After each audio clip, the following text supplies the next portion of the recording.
Hey y'all, welcome to season 2.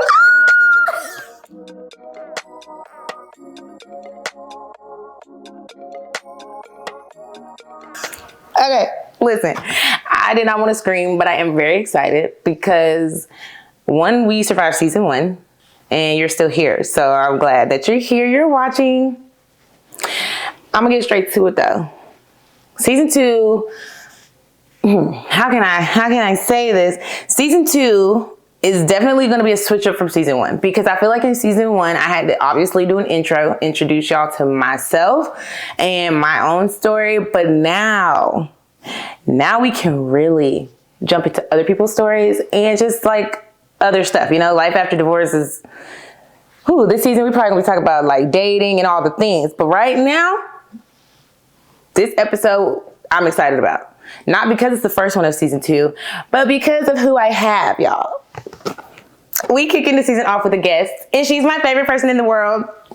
So, it's my sister. Her name is Mariah. She's like my first best friend, my longest best friend. I don't know what else to call her. She's just my girl. This is her, y'all. Not you use the government name. Well, okay, so here's the thing. Moriah. I have to call her that to y'all, but like I do have a nickname and I'm not even gonna say it on camera because y'all, I mean, it's just personal. And if you know, you know. If you know, you know. And the besties know, family knows, that's it. I would actually be embarrassed to tell y'all what I call her, so she's Mariah to y'all, and if she wants y'all to call her anything else, she can say that. Miss Webster, if you're nasty. Okay. Anyway, as y'all can see, today's episode is going to be so fun. She has a story, and I felt like it would be very important. Like when I started, I wish I could make this up. I knew I had to have my sister on, but I didn't know when. Because I'm like, not just because she's my sister, because I let me tell y'all, I get it when people do that on their podcasts and their shows, but I feel like if you have a specific topic that you are talking about, make sure when you have guests, it ties into that in some way, not just because like, oh, it's my family, I want them on there. Okay, it's a little weird, but no shade though if you do that, that's your business. I just felt like I need to make this make sense, and my sister has a very interesting story that ties into something I'm sure she wished she could make it up, but she can't because it's real life. It happened to her. And ironically, it happened almost around the same time that I was going through my stuff. So we're going to get into that. But first, let me look at my card. Y'all like these? So we do icebreakers. Okay. And I don't usually, I guess I've only probably done it once, but like with guests for sure. So obviously, it's called I Wish I Could Make This Up, but it's real life. So you should tell me something you wish you could make up, but you can't. And it can be light, like it can be something funny or something like, oh, I met this person, I didn't expect to meet this person, whatever. Something like that. Or you could do both. Something that is like, yo, this is crazy. But for real, I should have did it like this. Anyway, it could go either way. Okay. So you could do both, or you could just do one, because either way, we're going to get into your story later, which I'm sure you wish you could make that up.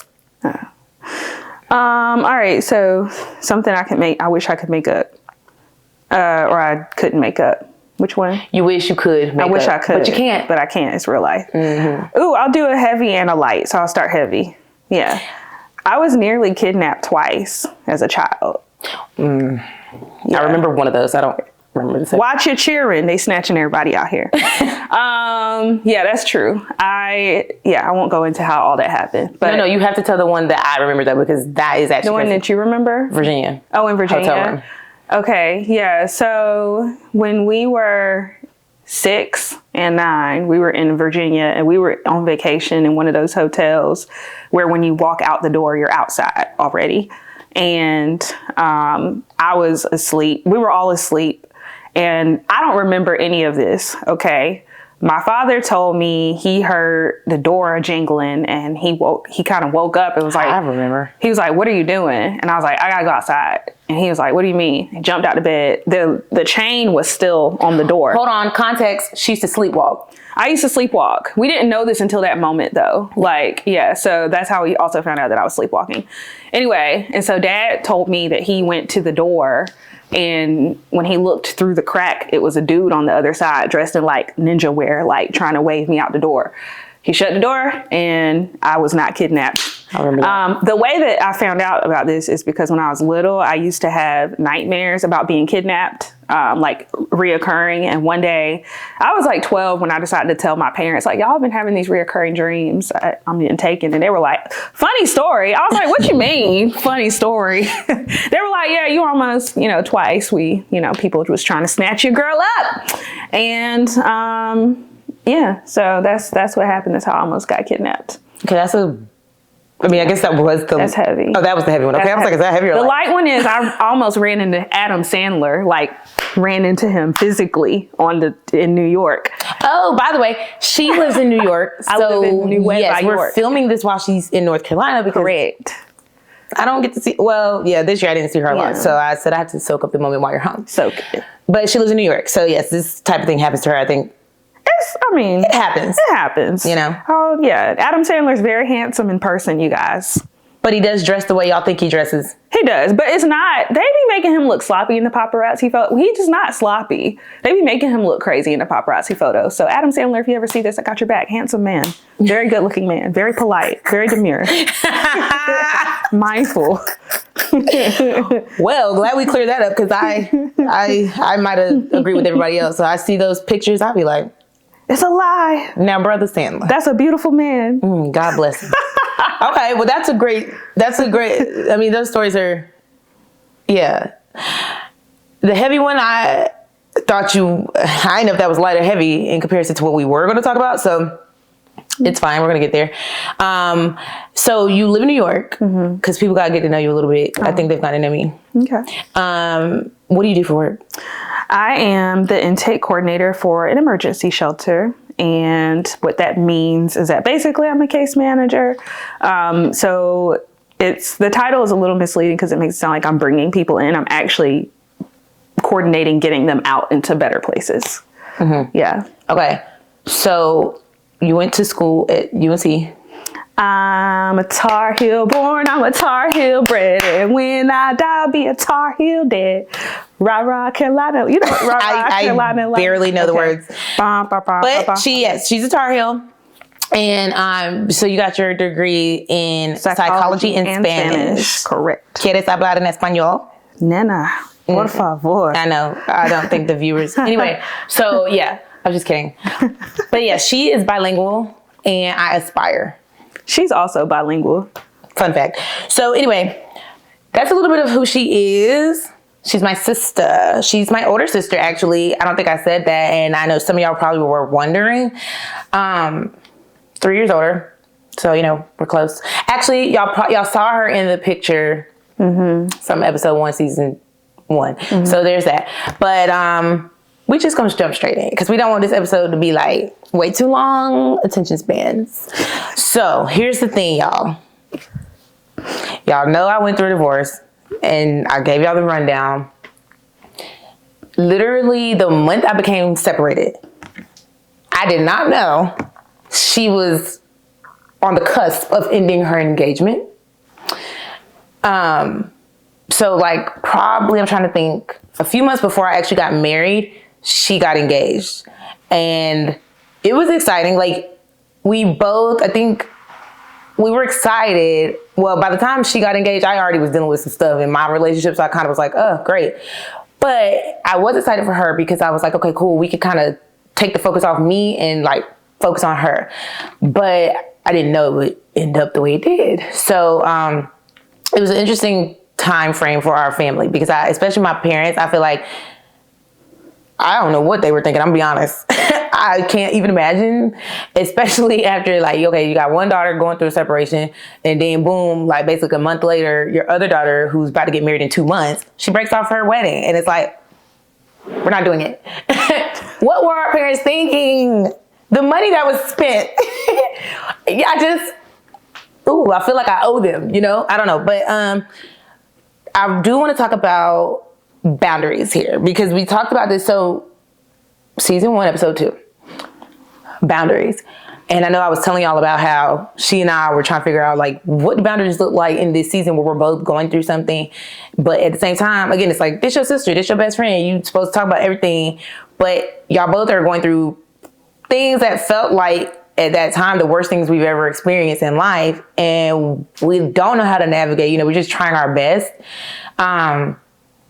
How was it for you during that time when we were over here like, okay, we need to create boundaries? And that conversation we had, you remember we left the Hove exhibit. The Hove exhibit. And we were walking down the street in Brooklyn and you asked me something and I basically was like, look, we can't be talking about this man because every time it would come up, I felt like, you know, you're my sister, so you had opinions, like strong opinions about him and how you felt. Rightfully so, because if you didn't have my back like that, I'd be like, dang, are you really my sister? But like, it was hard for me to kind of navigate because I was still in communication with him.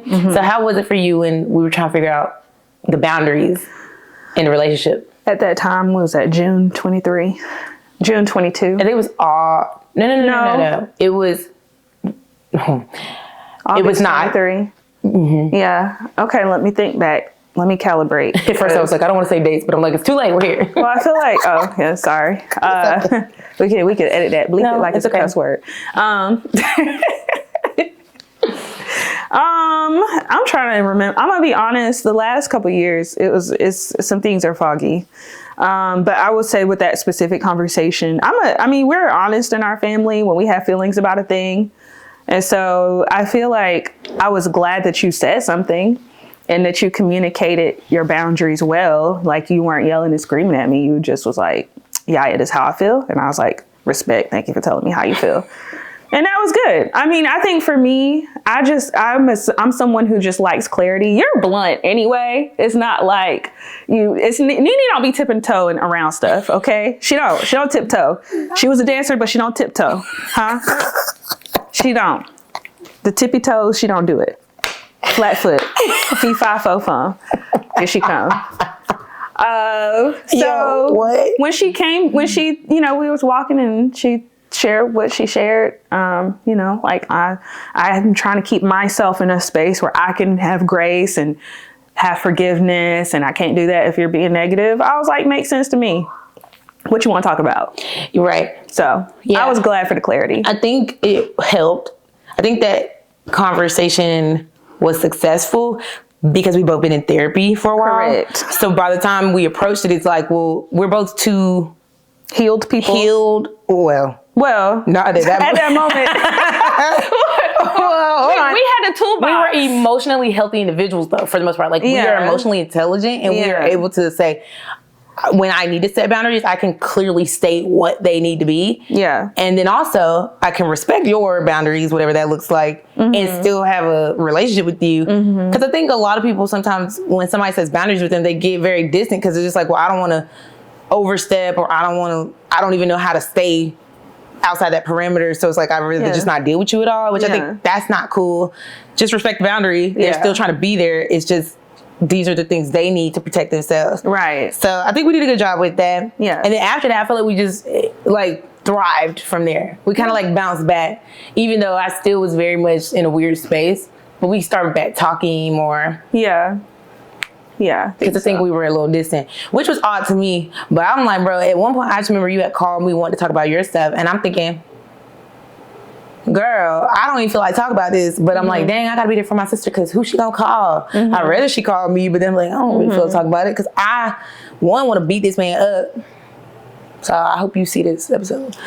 I'm just But no, I just, I'm overprotective about my sisters. Chase, you already know what it is. She already knows. She know what it is. Chase already know. Don't tell us if you don't want us to pull it. Yeah, which is why she be telling. I'm like, what? What'd you say? Don't tell us. But for real, I'm very overprotective over my siblings. So it's just like, I'd rather she tell me. But at the same time, when I'm going through my own thing, it's like that extra weight because I already feel how I feel about my situation. You're my sister. You're telling me something you're going through. Now I have this extra weight because I feel for you. But let's really get into the story. Okay. talk about, like, go through when you don't have to talk about when you met him and all that, whatever. Mm-hmm. But, or you can if you want to. Mm-hmm. Okay, cool. But talk about, like, from getting engaged and then just kind of, like, how the relationship matriculated, you know, what you thought it was, how you felt in that relationship. And then it was like, there was a turn somewhere where you're like, oh. Plot twist, right. Yeah. Okay. And again, you don't have to say dates. You can just say, met him, we dated. Yeah. Okay. Leave out numbers. Let me matriculate the memories. So we were together for 2 years total. First year was great. It always is. I'm sorry. No, I'm not. And then what happened was we got engaged. We got engaged 5 months apart. And we were set to be married 5 months apart, which Daddy was almost... I never knew that. Yeah. Like, I didn't look at the... Daddy almost had a heart attack when I told him that our date. And cause I think we all almost had a heart attack, I'm gonna be honest, because I was like, whoa. Yeah, it's kind of close. And so what happened, we got engaged. Nene was getting married, and we were really trying to work on getting her married. By the way, I'm Nene, in case you didn't catch it, because she has said it twice now. Doneshia. That is not, don't tell these people how to say my name. Doneshia, because she's trying to be funny. She's trying to be funny. My bad, no nicknames. You didn't say that. I just want to make sure they knew, because you kept saying it. I'm like, they're going to be looking like Nene. What is that? She got a few nicknames. Okay, so we we were together for a total of 2 years. And you and I got engaged 5 months apart, and we were supposed to get married 5 months apart. What happened was, after we got engaged, we started fighting more, which you hear that. People say that. They say, when you get engaged, it's like so difficult. I swear. Fight. You like, do we not like each other anymore, or what's going on? Like what happened? And yeah, so I was like, okay, this is engagement is happening. But then our fights start to feel like wrong. Like I was like, this fight don't feel the way. Do they ever feel right? Well, no, because there's a healthy way to have conflict. Yeah. And it felt like unhealthy conflict. Okay. And I was like, we were already in premarital counseling. Mm-hmm. And I said, well, I'm not going to try to put him through another set of therapy if we're already in premarital. Let me just go to my own therapist. Mm-hmm. So I got a therapist to figure out, is it me or is it you? You know, why are we having these toxic fights? And guess where the roads led to? And so, I'm trying to not do the dates, but that's how I remember. Mm-hmm. So so you got married, and then we were, okay, now we're boots to the ground. We're working on our wedding now. And we start looking for an apartment. Mm-hmm. Okay. And we signed a lease on an apartment. And when we signed the lease, let me look into the camera at the young ladies. Okay. Now, I did not live with him pre-marriage. And this is not to judge those who do. But I'm going to say, and I hope my mom is proud of me for saying, I did not live with this man unmarried. Amen. But so we got our apartment. He moved in, and I was waiting to move in until after marriage. But when we signed the lease, he started acting different. Yeah. But when you say different, you want me to say what he did and said? Yeah. Be explicit? Yeah. Because we keep it real and vulnerable on this podcast. So let me try to remember. So the first thing that happened was I've never told you this. Hold on, y'all getting an exclusive. We were trying to, because this memory just jumped into my spirit. So we were trying to figure out our wedding venue situation, and that was like a whole thing. That should have been sign number 85. Red flag. Right. But the venue we couldn't, it was difficult to get the venue pinned down. Mm-hmm. And so we had this day where he was like, I found something really good. Let's go look at it. And I was like, okay. And my best friend was also in town. And I was like, well, after this, I want to go see her. I almost shouted her out. Do you care? Let Janelle Girl, you the one. I love you. And not the two. Bestie. We love you, Janelle. I've known her for like, how long? 13? No, 23. I forgot how old I was. I forgot. Well, you got too used to saying that. I've known her for 2/3 of my life, y'all. I love Janelle. Anyway, so Janelle was in town and we were supposed to go hang out with her and her brother and his spouse. And I just, and like, in hindsight, every time she was in town and we were supposed to hang, my partner would cause a problem. That should have been red flag number 78. Anyway, so we were supposed to go see her. And I was not feeling, I don't remember why I was feeling whatever that day, but I was feeling off, and it had nothing to do with him. I think maybe I was like on my cycle or something. It was just like a difficult day physically. And so we're looking at this venue and I'm not super bubbly. I'm just like, okay, whatever. And then afterwards we went to dinner, we went to go eat, and we were talking, and he was kind of like mad at me for being in a funk. So let me repeat that. He was mad at me for being in a bad mood. Nasty word. And I was not even, now y'all don't know me, but I am very mindful and demure. Okay. I'm not. She is really like a laid back, chill individual. Like if you, on a regular day, she's pretty even. Like she's just here.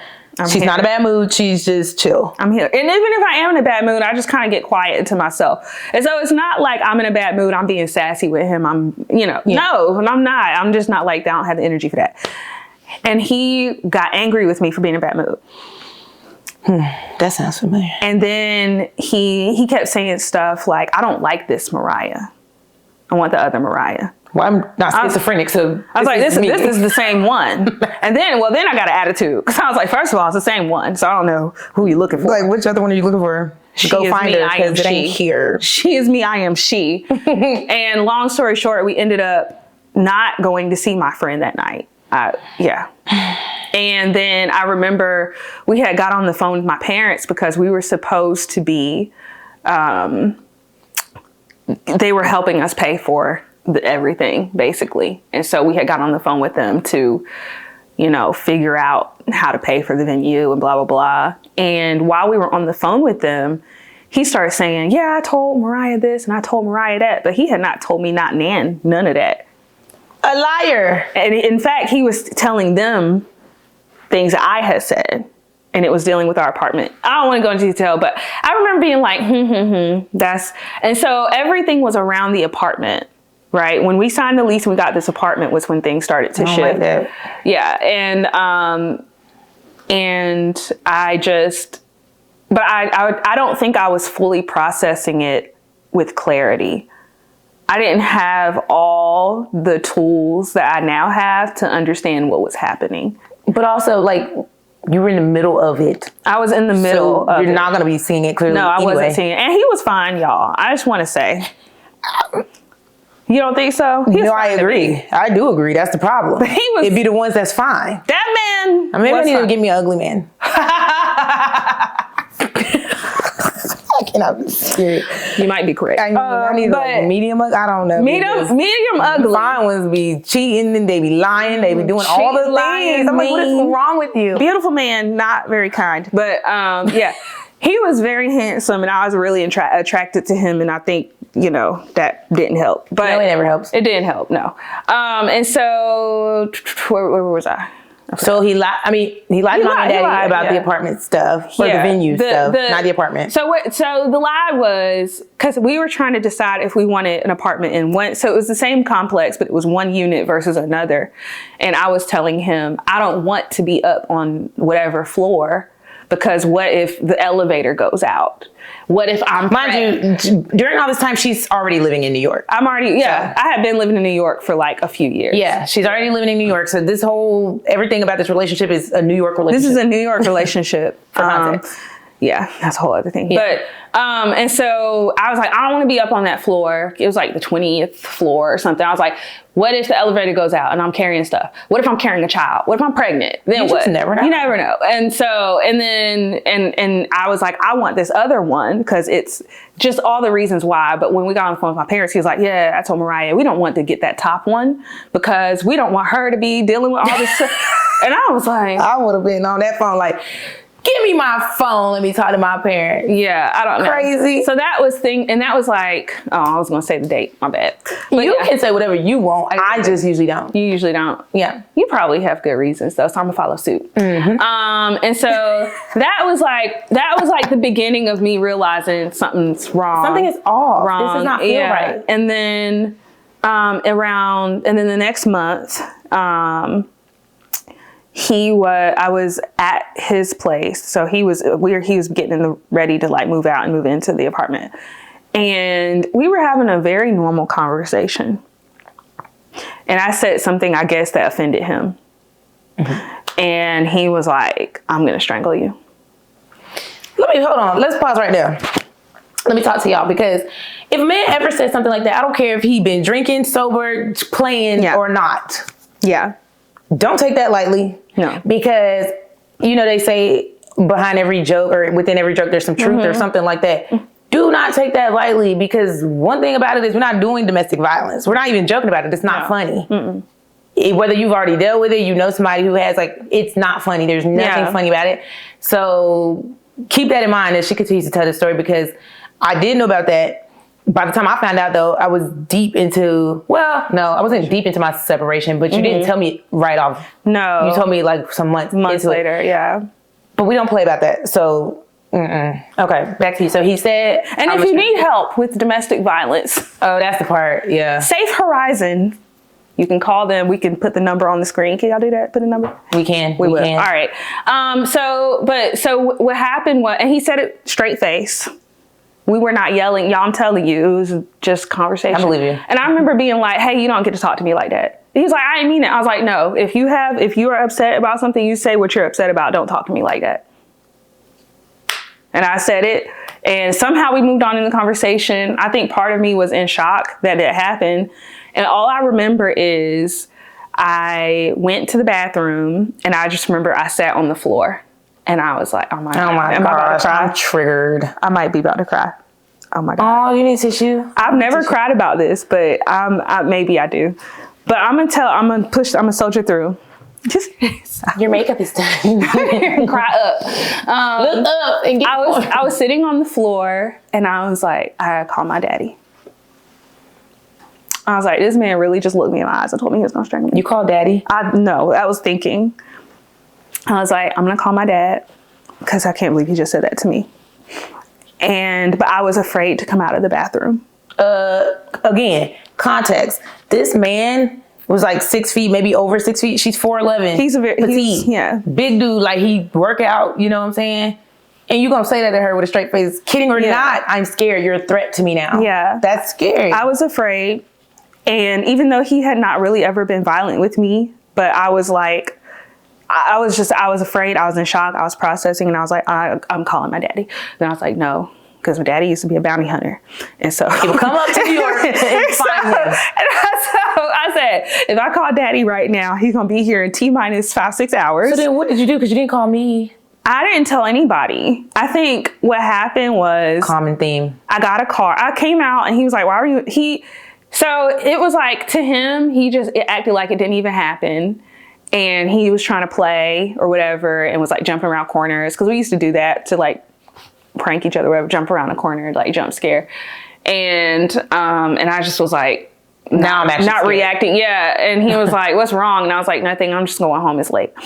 And he was like, okay, why were you in there for so long? And I don't remember what I told him, but I just was like, okay. And then in the meantime, what started to happen was I started to see these videos on YouTube of Dr. Ramani. She's very good. She's a real psychologist. And she was talking about traits of narcissistic traits. And I would skip the video because I was like, I don't want to relate.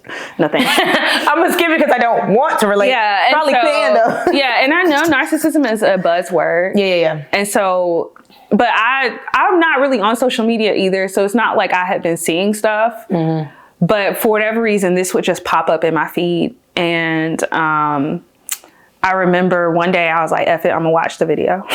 So I watched it and I was like, oh my God, no. I was like, oh my God, no. Like, it went from suggested for you to like, oh, actually, this is for me. Ordained for me. Not suggested for me, ordained for me. It's like I relate too hard. Yeah, and I called my friend Monique. Shout out to Monique. Isn't she a therapist too? She has mental health background. Okay. Yeah. And I called Monique and I was like, Monique, I think he's a narcissist. And she was like, okay. And so she, talked me through it. And she was very neutral, as far as neutral as she could be, being my friend. Because Monique is also one who will pull up if needed. But she was very, professional about it. And she was like, how do you feel? Kind of like, if you want to work through something like this, you can, but do you want to? And at that time, I started talking to my therapist about it also. But I was like, I'm still going to try to push through. Another month passed. Now, this when you come in. So the next month come, and I come here for my bridal shower, and I was still processing through. Oh God. Okay, so you're remembering now. It's starting to cross over. Oh yes. The episodes are starting to combine. Yeah. Yes. Okay, there's overlap. We'll give y'all a reminder if y'all don't know. So I remember sitting in the kitchen with my mom and I was telling her, I don't feel connected to him emotionally. I hadn't told them about the strangulation thing. I never mentioned that. We were living a lie. We were living a lie. Yeah. And I hadn't told them that because I said, if I tell them that, they're going to make us break up. Or anyway, which, hey, if you ever have that thought, if you're at home now and you're saying, I don't want to tell my parents that my significant other said this because they're going to make us break up. Then you probably just break up. Okay. Because if your parents love you and you trust your parents and you trust them and you say, they're not going to like this, they're going to make us break up, probably you should break up. But anyway, back to you. I relate. But I remember telling my mom, and I just start breaking down crying. Weekend of my bridal shower, I started breaking down crying in my mother's arms in this kitchen right here. And where? Oh, I was married, so I wasn't. Yeah. And I was like, I don't know if I can even do this. I don't know if I can marry him. But she said, okay. Somehow we went through, had the bridal shower, had a good time. Mommy is the strongest woman I know. She's the strongest woman. And so other than grandma. And this was also the weekend of my birthday. And also days before I decided I was going to be separated. Right. I didn't know that at that time during her bridal shower and birthday weekend. It was the Monday. She left on Sunday back to New York. Monday, I decided I was going to be separated. So imagine that whole weekend. Just nasty. Terrible. Nasty work. He was coming. The enemy was coming for us. But God. But God. Okay, so then the next month, it's the same month, but I want to say it was like a week later or something. I'm in Brooklyn and I'm going to our apartment to drop something off because we're getting stuff for our registry. We are moving, even though I'm like, he seemed like he's not well and I don't know if I should stay, but I'm literally just like going through the motions. I'm going through the motions. This is the next step, so we're just going to keep. Because I was like, well, he technically hasn't broken any of my deal breakers technically. Right. Okay. He hasn't hit me. He hasn't cheated on me. He has not left Jesus, And so I was like, I don't feel like this is, a deal breaker. But anyway, and so then I remember where I was standing on the corner. I'm not gonna say the street, but I remember the street. It was nighttime. It was like 7:00. My sister called me and she said, my husband cannot be in your wedding because my fiance had wanted her husband, to be one of the groomsmen. Right.